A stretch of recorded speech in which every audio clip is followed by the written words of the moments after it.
Bonjour, bonjour et bienvenue sur cette petite vidéo explication sur la manière dont va se passer le Festival ludique international Parthenay, ou plus connu sous le nom de Flip, mais dans sa version digitale. Donc cette année, donc pour le Flip 2021, c'est les mecs de chez Captain Meeple qui ont été choisis pour coordonner le Flip digital, et ils ont fait ça de main de maître. Alors ce qui va se passer, c'est qu'on va utiliser le logiciel Stories pour pouvoir tester des jeux en ligne pour les différents trophées. Une fois les jeux testés, vous allez avoir l'opportunité de les noter pour élire le vainqueur du trophée dans les différentes catégories. Les catégories qui sont présentes, alors il y a la catégorie divertissement, la catégorie enfant, la catégorie écoludique qui est nouvelle et qui récompense les éditions éco-responsables. Il y a la catégorie réflexion. Voilà, si j'en ai oublié une, c'est pas très grave, parce que de toute façon, je ferai des petites vidéos ici explicatives, principalement sur le logiciel Story. Donc, la manière dont ça va se passer, c'est que si vous voulez venir tester des jeux, vous aurez un lien sur le site du Flip. Et alors là, à ce moment-là, vous allez être redirigé dans la bonne salle. Quand vous arrivez, vous allez vous retrouver à la table des animateurs et vous allez pouvoir dire aux animateurs « Bonjour, j'aimerais bien tester ce jeu ». Les animateurs vont savoir vous asseoir à une table, vous installer le jeu, et là, vous allez pouvoir utiliser le logiciel pour tester le jeu. Je vais directement passer sur le logiciel, comme ça vous voyez de quoi je veux parler. Voilà, donc ici, comme vous pouvez le voir, le Flip se passe du 7 au 18 juillet pour sa partie digitale en tout cas, et elle a lieu, alors ça dépend des créneaux horaires. Le premier créneau est le créneau enfant qui aura lieu l'après-midi, donc de 16h30 à 21h. Et alors, il y a le créneau pour les autres trophées qui commence à 21h. Ceci est le logiciel Story. Vous vous trouvez comme ceci autour d'une table. Alors, c'est important de comprendre l'objet table dans le logiciel parce que tout simplement, si je ne suis pas assis à la table, je ne suis pas à une table. Si je m'assieds à une table, comme ceci, je suis à la table et donc je vais pouvoir communiquer avec les gens de cette table. On va s'intéresser principalement au centre de l'écran, mais je pense qu'il est intéressant de faire un petit tour de l'interface globale du logiciel Story. Je vais commencer par la partie droite. Donc ici, on a un petit panneau coulissant. On va pouvoir cliquer sur la flèche et dévoiler la partie droite du logiciel avec, dans un premier temps, l'onglet Webcam. Donc, sur le logiciel Stories, il y aura plusieurs manières de communiquer. Évidemment, celle qui se rapproche le plus de l'interaction qu'on va pouvoir avoir autour d'une table dans la vraie vie sera la webcam. La webcam qui va nous permettre de, évidemment, nous voir, le micro qui va nous permettre de nous entendre. Donc voilà. Pas obligé d'utiliser la webcam. Donc ici, vous allez voir, il y a les petits boutons pour activer, désactiver la webcam, activer, désactiver le micro. Si il y a des problèmes techniques, etc., il y a toujours la possibilité, évidemment, de communiquer via chat. Et c'est là qu'il est important d'être assis à une table, parce que pour communiquer avec une table, il faut être assis à cette table. Et donc ici, une fois que je vais aller dans l'onglet chat, je vais avoir le chat général de la salle. Donc comme je l'ai expliqué, la salle contient plusieurs tables, et donc les salles sont par trophée. Et ensuite, il y a les tables. Donc ici, la table s'appelle Trophée Enfant 2. Nous sommes sur la version de démo des animateurs, car je serai animateur, et notamment sur la catégorie enfant. Et ensuite, à droite, on a l'ensemble des utilisateurs qui sont présents dans la session, et on va pouvoir aussi communiquer directement avec les différents participants.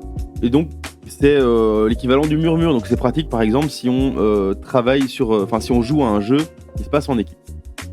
Alors, il est possible que vous rencontriez des difficultés à utiliser la webcam et le micro, parce que c'est un logiciel et qu'on n'est jamais à l'abri de ce genre de problème, si un autre logiciel entre en conflit ou si vous avez plusieurs périphériques, etc.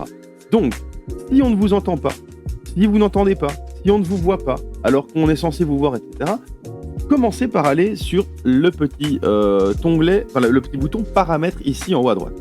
Et là, en fait, vous allez voir qu'il y a la section audio et la section vidéo qui va vous permettre de choisir les périphériques. Donc ici, moi, j'ai plusieurs périphériques d'entrée. Il faut évidemment que je choisisse celui qui fonctionne. La sensibilité du micro ici va me permettre de voir si le micro fonctionne. Voilà. Si je parle dans mon micro et qu'il n'y a rien qui bouge, c'est que ça ne fonctionne pas.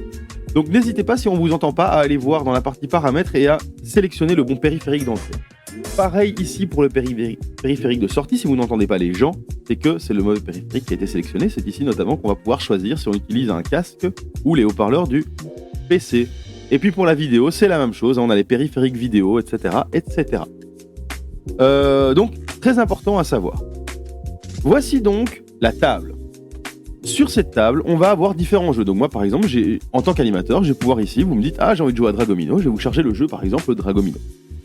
La manière dont ça fonctionne est plutôt intuitive. Il est possible d'utiliser une tablette, il est possible d'utiliser la souris, il est possible d'utiliser une combinaison souris-clavier pour naviguer sur la table.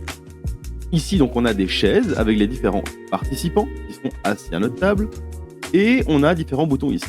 Celui-ci est quitter la salle, ne cliquez pas dessus pendant que vous êtes en train de jouer parce que vous serez tout simplement éjecté du jeu. Le bouton aide qui va vous permettre d'avoir un récapitulatif des manipulations disponibles dans le logiciel. Des invitations ici, hein, on peut inviter un participant, voilà, ici, donc j'ai dans mon presse-papier, donc c'est-à-dire dans la mémoire vive de mon PC, le lien, et je vais pouvoir ensuite coller, voilà. En fait, c'est comme si je faisais un copier, mais non, je peux pas un coller, avec le lien d'invitation. Et donc ici, voilà, nous sommes sur la table de Dragomino, en l'occurrence. Le logiciel est plutôt intuitif, vous allez vite vous en rendre compte, parce que c'est une représentation 2D du jeu, d'une table, tout simplement. Donc c'est une vue top-down d'une table. J'ai donc différentes options qui s'offrent à moi. Premièrement, pour zoomer, dézoomer sur la map, je peux utiliser tout simplement la molette de ma souris. Voilà, ça c'est plutôt classique, hein. Sur une tablette, je vais pouvoir pincher, dépincher, et alors plus, moins sur clavier. Bon, moi j'utilise principalement la souris, donc je vais vous expliquer un petit peu comment ça fonctionne principalement à la souris. Je vais pouvoir sélectionner différents éléments avec mon clic gauche, ce qui va me permettre de faire apparaître le petit panneau avec les options, avec la possibilité notamment de rotationner les différents objets, ainsi que de les retourner. Bon, ici, ce n'est pas pertinent, mais par exemple celui-ci, hop, je peux le retourner, voilà.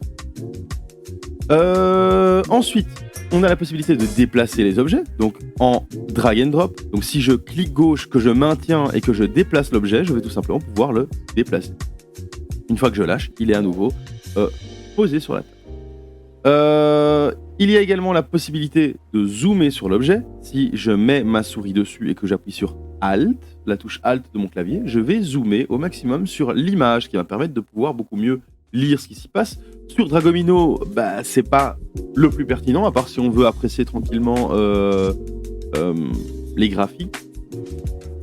Par contre, sur des jeux de cartes où il y a beaucoup de texte, par exemple, c'est très pertinent. Je peux aussi cliquer avec la molette, hein, si je veux utiliser 100% ma souris. Ça fonctionne également. Si je fais clic droit et que je maintiens, je vais pouvoir me déplacer sur la table. Tout simplement, si je double-clic droit, je vais pouvoir zoomer sur ma main. Voilà. Je zoome là où ma main se trouve. Si je redouble-clic droit, je reviens à ma position de base. Si j'ai énormément zoomé sur le plateau pour bien voir ce qui s'y passe, j'ai toujours la possibilité dans l'interface de Stories, ici sur le bouton à gauche de l'interface, de cliquer et de revenir à la position de base de la table. Sur tous les jeux présents, il y aura également les règles du jeu. De nouveau, ici, je vais pouvoir appuyer sur Alt ou sur ma molette pour zoomer. Et alors, si je clique sur l'objet, de nouveau, j'ouvre le panneau Options, je vais pouvoir tourner les pages du livre de règles et ensuite pouvoir lire les différentes pages du livre de règles. J'ai également la possibilité, avec mon stylo, de dire à mes compagnons de jeu, les gars, j'ai trouvé la règle qui explique ceci, paf, regardez, c'est ici. Voilà. Tout le monde va voir ce que je viens de faire, c'est plutôt pratique. Et je peux également gommer, voilà. Une fois que c'est plus nécessaire, je peux le gommer. Donc je vais cliquer ici pour revenir à ma position de base. Le jeu Dragomino est simple en termes de règles, mais super intéressant à bien des égards. Venez le tester, on vous expliquera tout ça avec joie. Et donc dans le jeu Dragomino, je vais pouvoir sélectionner un nombre de tuiles égal au nombre de joueurs. Je vais pouvoir, alors la possibilité également de double-cliquer pour retourner. Donc ça de nouveau, si on veut utiliser uniquement la souris, c'est très pratique. Je peux double-cliquer pour retourner les objets. Et ici, par exemple, le jeu de Dragomino est un jeu de domino et je vais devoir combiner des paysages similaires. Mettons que je suis un joueur, je vais prendre ce paysage, je vais le mettre ici, voilà. Par contre, à tout moment, je peux faire ceci et foutre le bazar dans mes dominos. Pour éviter ceci, je vais pouvoir le mettre ici et pouvoir l'épingler. Voilà, et celui-ci également. Une fois que j'ai placé mes dominos, ils sont épinglés, je ne peux pas les déplacer tant que je ne les ai pas désépinglés. C'est idem pour les autres joueurs. Donc ici, si Gertrude ici met son domino ici, et que moi, par inadvertance, je prends son domino, je le mets là-bas, c'est embêtant. Eh bien, si elle l'épingle, hop, il n'y a plus de problème. Voilà, je vais pouvoir le déplacer. Ici, par exemple, donc j'ai combiné voilà, deux biomes de neige. Je vais pouvoir prendre un œuf de neige, le mettre ici, et alors de nouveau, je double-clique et paf, je vois bon que je n'ai pas de dragon, mais très facile à manipuler. C'est à peu près tout ce qu'il y a à savoir pour pouvoir tester le jeu Dragomino. Hein. Ici, par exemple, le jeton Maman Dragon, on va pouvoir tout simplement le déplacer à notre aise. Voilà. Donc, l'interface est très intuitive. Je vous invite à venir évidemment tester les jeux parce que ce sont des jeux super chouettes. Dragomino a été notamment a gagné notamment pas mal de trophées cette année. Autre possibilité, si par exemple j'ai foutu le bazar, que je m'y retrouve pas, j'ai toute ma pile qui est partie, qu'est-ce que je dois faire, les jetons sont dans tous les sens. En plus, j'ai pas compris les règles, ou alors il y a un type dont le micro fonctionne pas, etc. Je peux cliquer ici, paf, et en fait ça va automatiquement envoyer un appel à l'aide à tous les animateurs présents à ce moment-là dans la salle, et donc moi par exemple, je vais pouvoir me pointer à votre table et vous dire pas d'inquiétude, cliquez sur l'option paramètres, faire ci avec les périphériques, etc. pour vous entendre, voilà, ce genre de choses. Il y a également une petite chose sur la table pour pouvoir signifier aux joueurs qui arrivent sur la table quel est l'état actuel des choses. C'est table libre, en attente de joueurs, parce que les joueurs peuvent très bien venir s'asseoir à la table et assister en tant que spectateurs au jeu. Hein. Tout le monde n'est pas obligé de jouer. Ou alors, paf, partie démarrée. Donc vous pouvez venir vous asseoir, mais vous ne participerez pas à la partie parce que la partie est démarrée. Donc voilà, ici le petit feu signalisation qui va nous permettre de bien indiquer tout ça.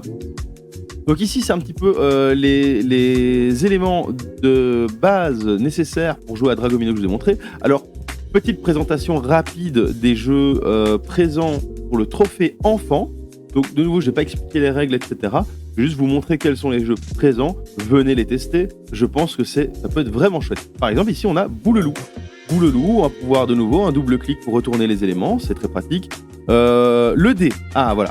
Une nouvelle mécanique que je n'ai pas encore présentée. Ici, j'ai le petit bouton qui va me permettre de lancer le dé. Donc, c'est aléatoire. Et donc, ça permet de réellement avoir un lancer de dés complètement aléatoire. Je peux double-cliquer également. Voilà, ce qui est plutôt pratique. Je peux déplacer donc le loup. Donc Bouleloup est un jeu qui est édité par Ozu. Et à chaque fois, vous avez aussi le petit logo de l'éditeur, etc. Et parfois, il y a des liens. Si vous cliquez, vous allez parfois tomber sur le site de l'éditeur. Ça dépend des jeux. Et ici, on a un petit sachet avec des tokens cachés. Et je vais pouvoir ici, hop, piquer dans le sachet. Tac.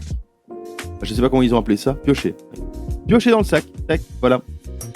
Et je peux également vider le sac. Voilà, donc là j'ai tous les éléments du sac qui sont vidés et voilà. Donc ça c'est la petite particularité du jeu Bouleloup, c'est le sac qui est en plus par rapport à l'autre élément et le dé, à Dragomino et le dé également. Donc ici Bouleloup tient sur 2 pages, voilà, très pratique, hein, il suffit de zoomer sur l'élément. Ensuite, nous avons donc Dragomino que j'ai rapidement montré de chez Blue Orange, donc vainqueur des As d'Or, donc qui est un trophée français qui félicite donc les meilleurs jeux de l'année. Et ici donc c'est les As d'Or enfants. Et Dragomino a également gagné le Kinderspiel des Jahres. Je vous laisse deviner la nationalité de ce concours. C'est l'un des concours les plus prestigieux en termes de jeux de société. Nous avons également Escargot Sprint, oui c'est ça, de chez Grunt. Donc là, nouvelle particularité, et je pense qu'il est très intéressant de le montrer, c'est qu'il y a des mains privées. Donc ici, en fait, moi, Cédric, je vais vouloir jouer à ce jeu, je vais devoir prendre une main. Qu'est-ce que ça signifie? Ça veut dire que, hop, je clique, cette main est à moi. Alors, qu'est-ce que ça va changer? Ici, par exemple, cette carte, tout le monde la voit. C'est un 4. Si je la mets dans ma main, cet espace est privé. La carte est retournée. Ici, donc, on peut voir que nous avons avance de 2 cases. Les autres joueurs autour de la table ne voient pas ça. Ils voient la carte, le verso de la carte. Il n'y a que moi qui peux voir le recto. Par contre, dès que je sors cette carte de mon espace privé, hop, tout le monde peut voir le recto à ce moment-là. Donc l'espace privé est en réalité un espace dans lequel je vais être le seul à voir ce qui s'y passe. Donc par exemple ici, j'ai ma carte 4, je la mets dans mon espace, je vois que j'avance de 2, je suis le seul à le savoir. Et donc ici, je vais avoir ma propre main, complètement privée, et à un moment dans la partie, je vais vouloir jouer cette carte-ci, je vais la sortir de ma main privée, et tout le monde va la voir à ce moment-là. Voilà comment ça fonctionne pour la main privée, qui est du coup une nouvelle mécanique dans Stories qu'on découvre avec Escargot Sprint. Et ici, voilà, je vais pouvoir placer les cartes. Et ce qui est bien, c'est que donc il y a un très très bon travail qui a été fait par notamment Jérôme de chez Capitaine Meeple. C'est que on a des espaces prévus pour les cartes. Comme ça, elles se stackent bien. Voilà. Et ici, de nouveau, les éléments qu'on peut déplacer de manière assez classique. Donc voici Escargot Sprint. Nous avons également Frousse Fantôme de chez Nathan. Donc Nathan, c'est un éditeur de livres éducatifs, de jeux de société, de livres pour enfants, et dont notamment par exemple la collection des Choupi que mon fils adore.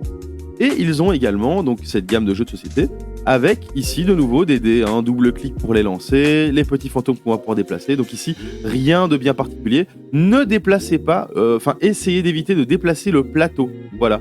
Donc normalement, il sera fixé, il sera épinglé. Mais si jamais ce n'est pas le cas, épinglez-le. Voilà, petit conseil. Et de nouveau, ici, nous avons des éléments qu'on peut déplacer, les règles du jeu sur lesquelles on va pouvoir zoomer, on va pouvoir tourner les pages, évidemment, et on va pouvoir lire les règles à son aise. Voici pour Frousse Fantôme de chez Nathan. Et le dernier jeu qui est nominé pour le flip enfant est Patatrap Quest. Patatrap Quest avec une nouvelle petite particularité, c'est la piste 2D. La piste 2D permet de lancer les dés, tous les dés qui sont présents dans la piste en même temps. Donc ça simplifie vachement la vie, plutôt que de faire 2 clics là, 2 clics là, je vais pouvoir faire 2 clics dans la piste et ça va automatiquement lancer tous les dés. On a également, donc pour ceux qui connaissent Patatrap Quest, c'est un jeu qui possède un matériel un petit peu plus qui nécessite un petit peu plus de manipulation que les autres jeux qui ont été présentés jusque maintenant. Et donc en fait ici on va pouvoir retourner les éléments du plateau, on va pouvoir déplacer donc ici les araignées, les placer autour de notre petit plateau, etc. etc. Donc de nouveau plutôt intuitif, plutôt bien fait. Chapeau l'artiste pour les gens de chez Captain Meeple, également les gens de chez Stories et le flip pour organiser ce flip digital. En attendant, donc moi je serai présent en tant qu'animateur sur le flip enfant. Venez nombreux, venez tester les jeux. Moi donc venez aussi avec des amis. Si vous venez par exemple, donc ici Patatrap Quest pour jouer à 4, dites je suis là avec 3 amis, est-ce que vous pouvez m'installer à une table? On vous installe à une table. Après avoir testé les jeux, vous serez invité à les noter. Donc vous allez remplir un petit formulaire et vous allez donner votre avis sur le jeu.